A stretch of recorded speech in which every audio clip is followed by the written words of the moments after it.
Hi, this is Kate and welcome to the Ordinary Earth Song. Hope you're all well. Okay, full disclosure, I've literally no idea what this is going to be about. I haven't been asked to draw anything or drawn to draw anything. I don't know if I'm going to do a reading or what. All I know is that there's this message that has been coming through over the past few days. First of which is about the observer effect. Now, as far as I can tell, all of these messages are linked to 0 point consciousness. And I'll explain, hopefully, I will explain how they all link in my head. So bear in mind that this is my perspective on these messages. Okay. So first of which is about the observer effect. I wrote this down. I can read my handwriting. So the effect of the observer on the potential of the wave to become what is expected by the observer. We change the expectations we create. We change the expectations, we create something new, different, and more aligned to source energy and knowing, bringing this forth into a new normal. Now, what the hell does that mean, eh? Okay. Now, for those of you that don't know about the observer effect, I would recommend you watch a YouTube video on it, in honesty, because it's fascinating. And the basic principle of this experiment that they've done and the findings that they've had, and that they've had loads of findings on this, but the basic principle is, and it's very basic. I'm not a quantum physicist in any way, shape, or form. This is just my very basic, very general public way of understanding this. Okay. They found that if you take a particle, a photon, this was the experiment, they shot a photon through some slits, and if it wasn't being observed, the photon would pass through the slits and would demonstrate that it was a wave. So the photon, the energy of the photon, was a wave. But they also then noticed, if they observed the photon going through the slit and observed it hitting the backboard that it was supposed to be hitting, it became a particle. So the wave became a particle. They also observed, no matter what point they made this observation in, of this, the time period it took for the wave to hit the slits, even if they observed it at a later time, so this is going to be, I can't explain this very well, but say for example they set this experiment up so that it was going to hit this screen here, and it's got slits in the screen, and it would hit this screen, and this is where it would record whether it was a wave or a particle. They set some mirrors up so that basically the light would also at the same time be directed over here, and it would hit another thing there and there. Okay, they then set up this experiment so that the observer would be after it hit this. So the observation wouldn't take place until after it hit this back thing here, and they got the result with whether it was a wave or a particle. Guess what they found? If there's no observer, regardless of when, it's a wave. If the observation is either before or after it hits the first board, it's a particle. Whoa, okay. Meaning, their theory on this is, and I'm not 100% on this, but, it's, I guess, scientifically, this is their explanation. Their explanation is, at this point, even after it's hit this board and it comes up as a particle, it's observed. The observation tells the wave to go back in time and become a particle. Now, what this actually says to me is, being a complete layman, is that the wave goes, la la la, I'm a wave, I'm a wave, I'm a wave, all going to be observed, and now I'm a particle. The observer changes the wave at the point of observation to a particle, rather than it doing fancy time travel stuff. It might do fancy time travel stuff. There's nothing to say that it goes, oh, nope, okay, let's start again. I'm going to be a particle. I'm going to be a particle from now on. I guess the time travel does make sense if you think about it, because it's already hit this backboard and it's decided to be a particle. And it's after this point, so that makes sense actually, doesn't it? And so at this point, this wave has gone, oh, now I'm a particle. But it's also gone, I have to be a particle here as well.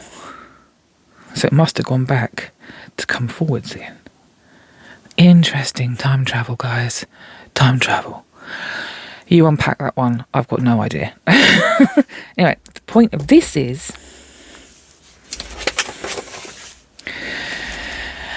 the effect of the observer on the potential of the wave. So the wave has potential here. This is pure photon, wave. Photon is light, right? It's a wave. The effect of the observer on the potential of the wave to become what is expected by the observer. So the observer affects what the wave becomes. Now, I can qualify that with some more quantum physics, sort of, I guess, something I heard. If you take a particle apart down to a very, very, very, very, very, very small part of it, to take it down, down and down, take it apart, so down to its centre, its core, what you have is something that will change with expectation. And that sounds wild, but they don't actually know what they're going to see until they've seen it, and it's different every time because they expect to see something different every time, and whatever they expect to see is what they see. So the observer has a direct effect on what makes up a particle. Take it apart down to its base layer, you cannot actually see what it is because it will always be what the observer expects to see. Now, how wild that is. This is 0 point consciousness. This is the essence. The effect of the observer on the potential of the wave to become what is expected by the observer. So the observer affects the potential that's in the wave. The wave has all the potential to become what is expected by the observer. This is a channeled thing that came through the other day. We change the expectation. We create something new, different, and more aligned to source, if that's what we're thinking about. How do we do that? We make the choice, first off, to do that. We make the choice to manage our own expectations. This is the other message that came through today. It was about managing our expectations. How do we manage our expectations? We remember the lenses. We remember the core of who we are at any one time in our lives. We have those words, those defining principles, that is our identity. You cannot see that. It says identity, really, really tiny. For some reason, I'm using my mum's fairy writing. She used to write notes from the Tooth Fairy in tiny, tiny writing. Unless there are kids watching, and in which case, if you believe in them, then they're real. Okay.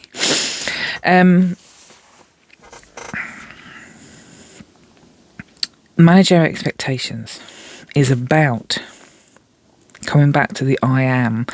It's about managing who we are, witnessing, observing, being the chooser of who we are, not allowing ourselves to be this leads directly on to the next message, which will clarify why I'm bringing this up today. So this is from a tarot reader that I love on YouTube. I don't know her name, but her channel is called Guiding Light Readings. And she did this reading today. Let me see if I can find it, because I want to tell you to watch it, because it was brilliant. I was going, yes, yes, yes. She's literally amazing. And I think I love her a little bit. It's called A Message of the Love for the Chosen Ones. A message of love for the chosen ones. And it was all about how we are told quite a lot, and you probably have noticed it on YouTube, but we're told a lot about the chosen ones, the 144,000, etc., etc. And she was saying, there isn't 144,000. The chosen ones is everybody. We are all the chosen ones. Okay? That there's not one specific group of people or one specific person that is more chosen than another person. Spirit is talking to us at all times, but there are only a select few who will choose to listen and choose to explore and choose to seek and figure those things out for themselves. There's only a select few that will try and figure those things out for themselves. Some will follow others' ways of thinking and viewing these things. Others will seek and explore many options. Others will go internally and find inner guidance. There's many ways of doing this. The key to this message, though, from her was that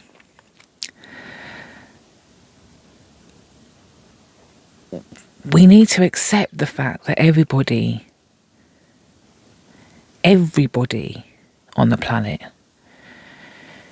is source. Everybody is chosen. And it's only a select few that decide or seek this greater inner wisdom. Now, the way she worded that was something like, I didn't write this down actually, it was something like becoming a seeker, coming back to yourself, etc., etc. And what I heard at that point was, it's more like realizing there's something more, there's something different. It's about remembering, it's about knowing there is something more, not just about yourself, but about everybody else. There's something more. It's about bringing that forth and recognizing that this isn't everything there is. This is just what we're perceiving right now. This is the programming that we've had. This is the life that we're living because we've been taught this is how life is lived. We've forgotten so many aspects of ourselves. And when you come to the point of wanting to make a difference in your own life and seeking that spiritual awareness or the philosophical awareness or something different, something that explains what's going on, you're looking for an explanation, you've become curious, you've become so enamored with the idea that there is something different than what we've currently got. Why is that? Why do we seek that? Why is it sometimes we're thrown out of the curve, of the spiral, the little tight spiral that we're going around in cycles, going around the same thing over and over, and we're suddenly thrown out. And we're thrown out with a sudden awareness that actually this isn't actually what I thought it was going to be. This isn't who I am. What's going on? Where am I now? What is this? Is this everything that there is? I don't think it is. It feels wrong. It feels like there's something else. I'm missing something. You're missing the thing you've forgotten. You're missing that connection with your whole self. The remembering that you are, I am, the acknowledgement of source, the mirror of zero point consciousness, the reflection of self in everybody around you. It's remembering, it's the inkling of the idea that there is something to remember. It is the inkling of an idea that there is more. There is an inkling of an idea that you are doing something that actually isn't that natural for you, because you think about where you come from and all of a sudden you're in this life and you're just going around in circles, in a loop of ego, identity, labels, words, things, other people's opinions, judgments. You're going around in circles, and all of a sudden you become aware somehow. However you become aware that there is something wrong with this picture. There is something more.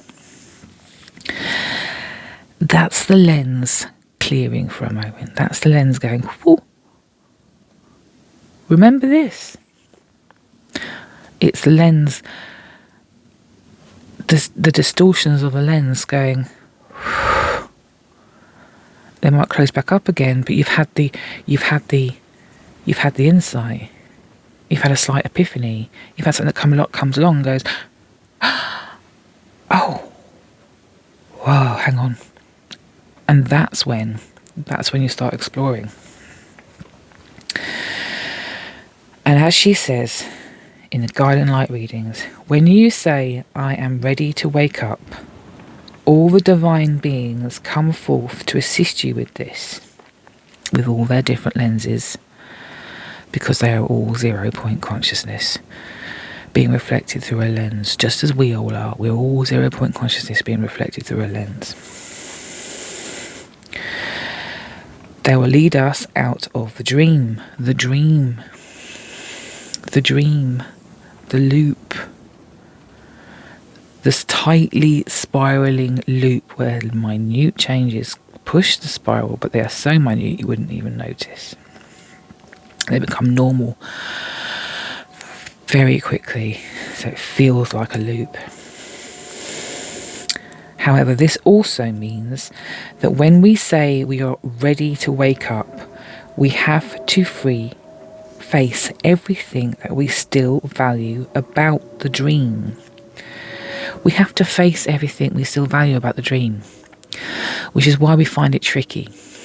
We're in the loop. The lens opens up, the distortions clear a little bit, it goes, whoosh. You become aware that yes, there is more. I'm not delusional. There is something else I'm missing. It closes back up again. And then you have the choice of exploring that, seeking it out, finding out, opening your mind, looking at loads of different perspectives, following someone, learning something new, going internal, doing introspective work, doing everything and above and beyond, going out there and doing every Kundalini yoga bloody thing you can think of.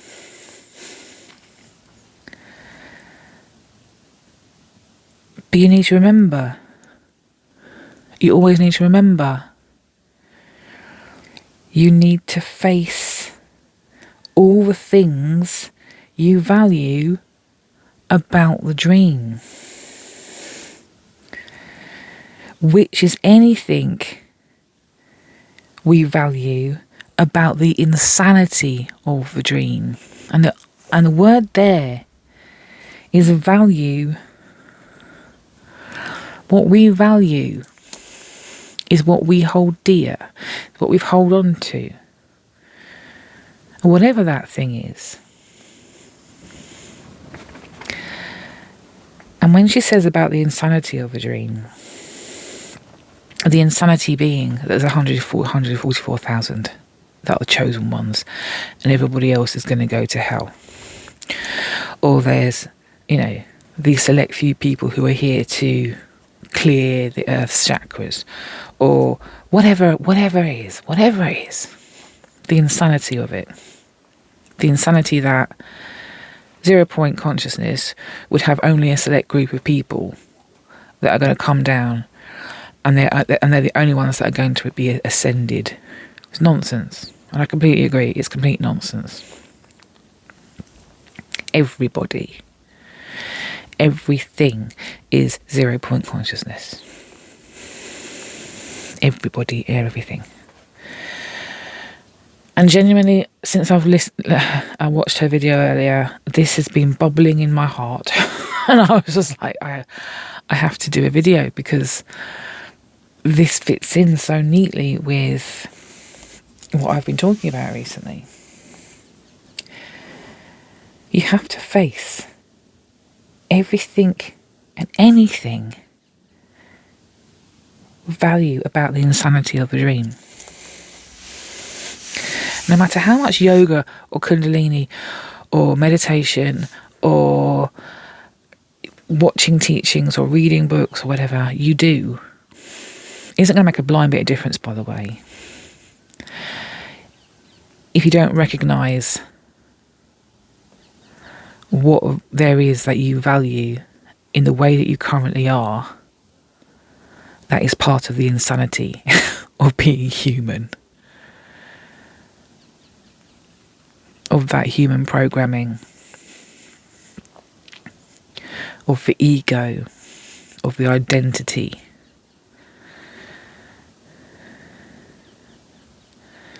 She was also talking about spiritual ego and how it's very easy for people to become enamoured with the idea of being special.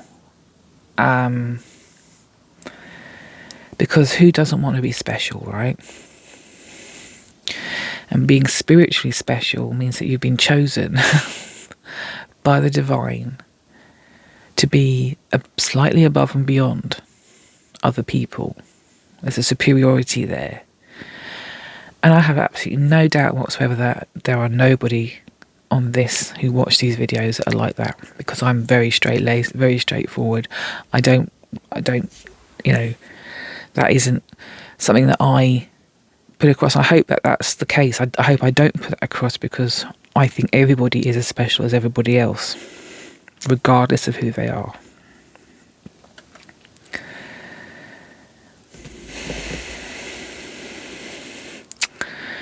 The other thing that came through today was these 3 cards. Now, this is from a new deck that I procured, which is ironic. I work in a procurement team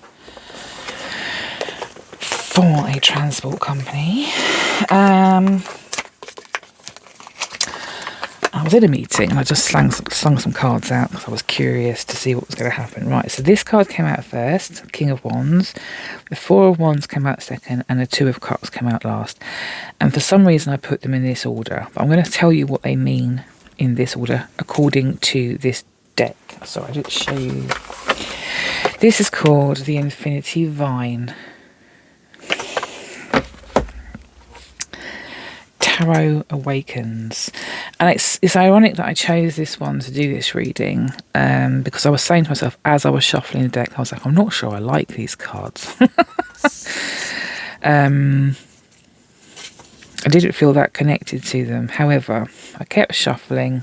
kept putting my energy into them, and these cards came out. Yesterday I drew 3 aces, so that was interesting.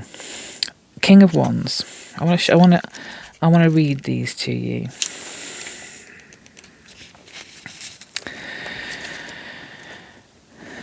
With steady gaze and head held high, the king commands the endless sky. His will is strong, his heart is true, and through his power, worlds renew. The King of Wands is a master of the domain of creation, a visionary leader with the power to manifest great change, a figure of authority, confidence, charisma, and ambition. He inspires others to pursue their own greatness through demonstrating his own prowess in the realms of manifesting visions into reality. The King of Wands represents the culmination of creative mastery, where dreams are brought to life and leadership is born from wisdom. He calls you to step into your own authority, to lead the integrity, and to trust in your ability to shape the world around you. This is a card of bold decisions and decisive action, with the power to activate and steward the fire of your creation into tangible success to the world. Now, as I was reading that earlier, I was like, goddamn! This is all about creativity. This is all about creation. This is about affecting. You're the observer, having a conscious effect on the wave to create something new, to become spiritually connected and create from that, being a conscious creator.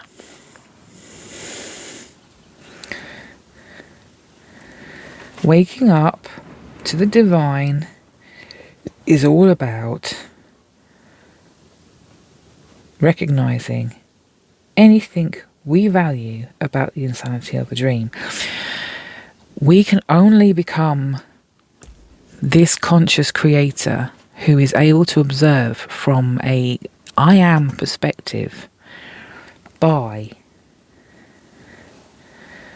recognizing anything we value about the insanity of this world, so that we can let it go. To become clearer, to become clear channels, to become creative, to become manifestors. Proper, full-on manifestors. Manifesting is the observer effect.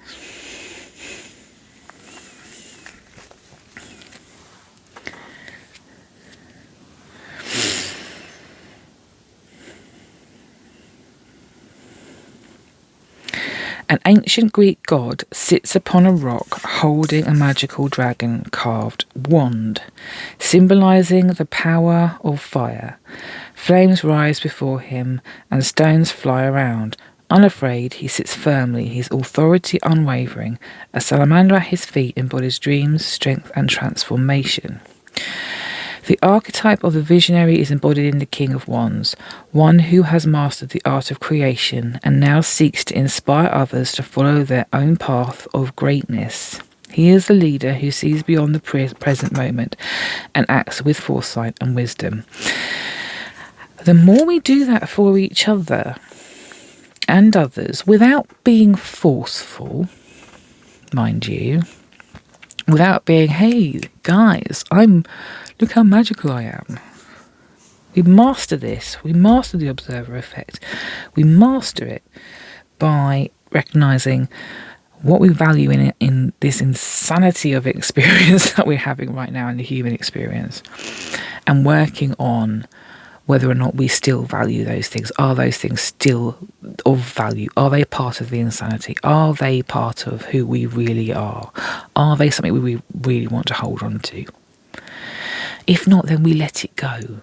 And as we let these things go, we become clearer, we become more awake, we become I am more and more and more. Veil becomes the veil. Why did I say veil? I guess that's language that other people use, right? They would call it a veil. It would lift. The veil would lift. The lens would become clearer. The distortions would disappear, become more like glass.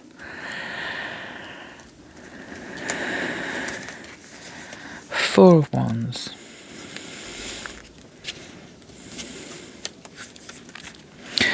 A circle forms as the festivities begin, the time to celebrate all achieved within. The efforts bore fruit, tended from seed, feast on the dream of trusting heart's lead. The Four of Wands marks the completion of a significant phase where stability and harmony reign. It is a time of reunion where the spirit basks in the warmth of community and security of home. The Four of Wands invites you to celebrate your accomplishments, to honour the milestones reached, and to acknowledge the bonds that have supported you along the way. A homecoming celebration is called into focus, a time to gather and share the foundations of stability resulting from the journey of initiation, planning, courageous exploration, and purpose-driven efforts to bring your dream to life. So there's been a lot of stability up to this point. There's been the stability of everything you value. And your heart can rest in beloved company who will share in your achievements and nourish you for what's next.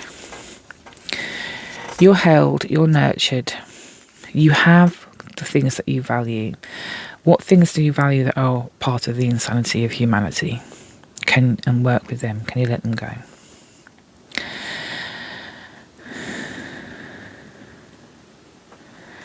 So I'm just taking joy in both personal accomplishments and the collective happiness that comes from shared success. It embodies stability through unity. Stability through unity. Finding a new normal. Finding a new normal. Stability in the community. And Two of Cups.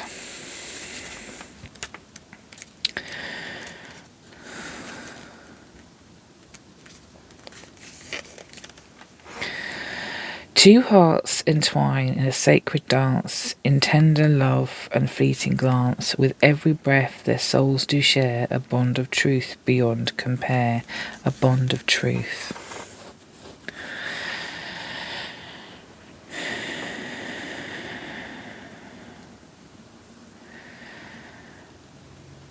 The archetype of the beloved emerges in the Two of Cups, where the self and the other weave into holistic harmony of unity. It reflects the beauty of soul connections and the union of hearts. The Two of Cups speaks of unity, balance, and emotional fulfillment through deep connection. Signifies a time when relationships are harmonious and mutually supportive, and reminds us that love is a two-way street.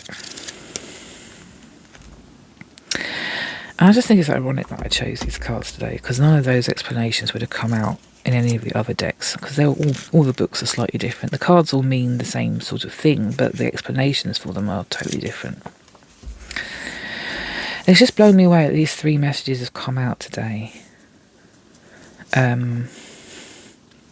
Actually, the Observer one came out yesterday. I just held on to it because there's something else there to do with time, and that will be probably the next reading or the next video. I'll put this back over there because I'm going to leave that there. These are just this blah blah blah blah blah blah blah. This is just food for thought. This is just me thinking out loud and needing to express some stuff that was coming out today. In all honesty, I don't normally write this stuff down, but yeah, this happened yesterday. And I was watching another reading. She was talking about them. So that one, I'll let you know who that one was because she's also kind of awesome. The Divine Channel Collective reading called Everything Can Change in the Blink of an Eye. In that reading, she got to talking about observer effect, and this is something that I've been thinking about and toying with for a year now. The observer effect, I find it absolutely fascinating. That this is quantifiably known. And the whole taking an atom apart and seeing into the very centre and what makes it up, and it's so intangible that no matter who looks at it, they're going to see something different because they're going to expect to see something different. And then you've got the observer effect that says until you observe something, it's a wave, and then it becomes a particle.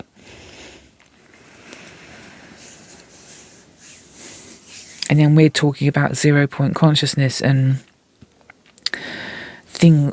it creating what we expect, what we intend is in our expectations.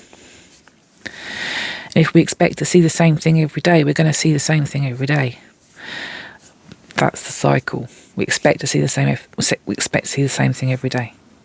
We're in the cycle.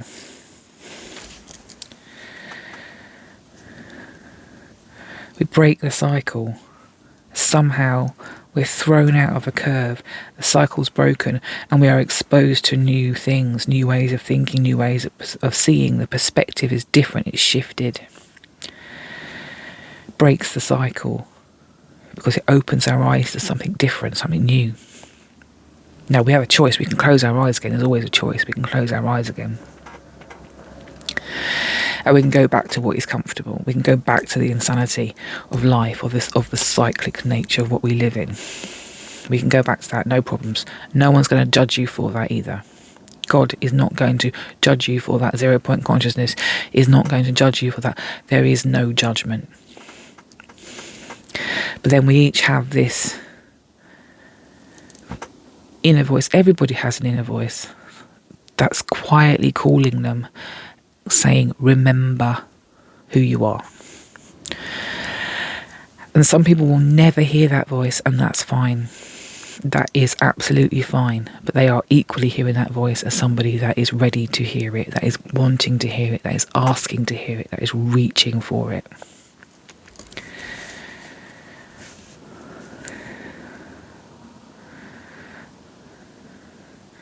The more you reach for it, the more you explore it, the more you listen to it, the more you ask it for guidance, the more you internalize it, the more you connect with it, the more you realize the I amness of it and you and the connection that is you and it. It's always connected, it's always together, always together. Never actually separated. The separation is in the mind.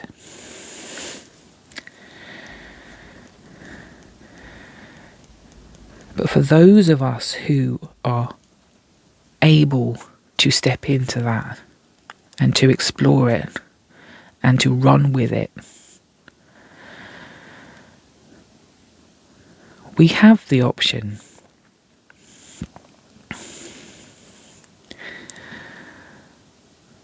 of allowing that to grow in ourselves. And not to be forceful about it, not to persist with people that don't want to know. But for those that do know and can recognise it and will want to go along with it and grow with it with you, that number will grow exponentially. That number will grow. The more people there are that are gently living that life.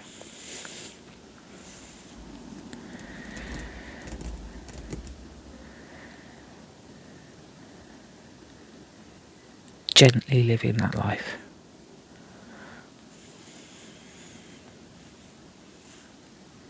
Yeah. Okay. I am going to leave that there. It's a bit of a strange one today, huh? And I will see you later, I guess. So yeah, take care of yourselves and see you soon, my lovelies. Take care. Bye.